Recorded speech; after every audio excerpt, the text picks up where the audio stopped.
আমি আল্লাহ রব্বুল আলামিন দুইটি জিনিস আমি ময়দানে মাহশারের মধ্যে রেখেছি। একটি নাম হলো জান্নাত, আরেকটি নাম হলো জাহান্নাম। দুইটির মধ্যে আল্লাহ রব্বুল আলামিন জান্নাত এবং জাহান্নাম দুই ভাগে বিভক্ত করেছি।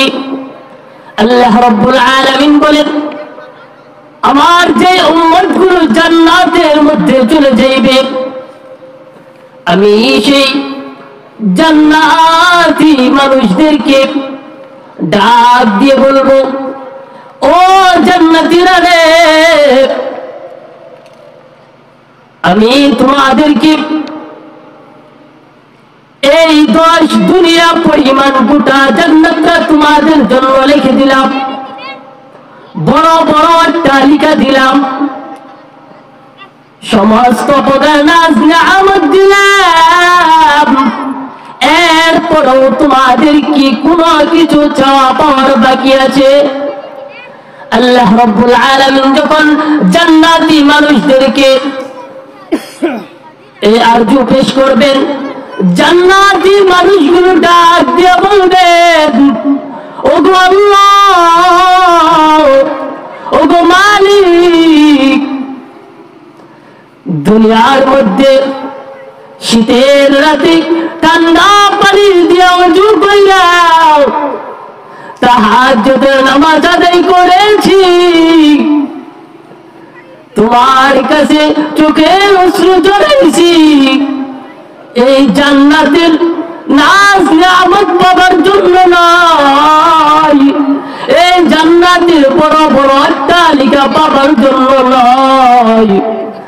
ওগো আল্লাহ, এই শীতের রাত্রে কম করে শীতের মধ্যে ওযু বানায় নামাজ পড়ছি, চোখের অশ্রু ঝরাইছি, শুধু একমাত্র তোমার দিদার লাভ করবার জন্য। আল্লাহ রাব্বুল আলামিনের কাছে যখন জান্নাতি মানুষগুলো যখন এই আরজু পেশ করবেন, জান্নাতি মানুষরা যখন আল্লাহ রাব্বুল আলামিনের কাছে আরজু পেশ করবেন, আল্লাহ রাব্বুল আলামিন ফেরেশতাদেরকে ডাক দিয়ে বলবেন, ও ফেরেশতারা যাও যাও, আমার জান্নাতি উম্মতদের জন্য জান্নাতের মধ্যে একটা মাহফিলের ব্যবস্থা করে ফেলো। আল্লাহ রাব্বুল আলামিন ফেরেশতাদেরকে বলার সঙ্গে সঙ্গে ফেরেশতারা জান্নাতের মধ্যে একটা মাহফিলের ব্যবস্থা করে ফেলবেন। সেই মাহফিলের সাজাটা হবে আল্লাহ রাব্বুল আলামিনের নূর দিয়ে। এই জান্নাতের মধ্যে সবচেয়ে বড় নিয়ামত যেটা থাকবে সেটা হলো আল্লাহ রাব্বুল আলামিনের দিদার।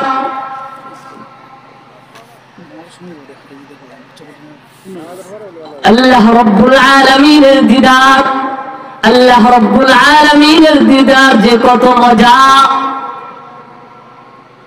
সেই দিনে বুঝা যাইবে যারা জান্নাতের মধ্যে যাইবে।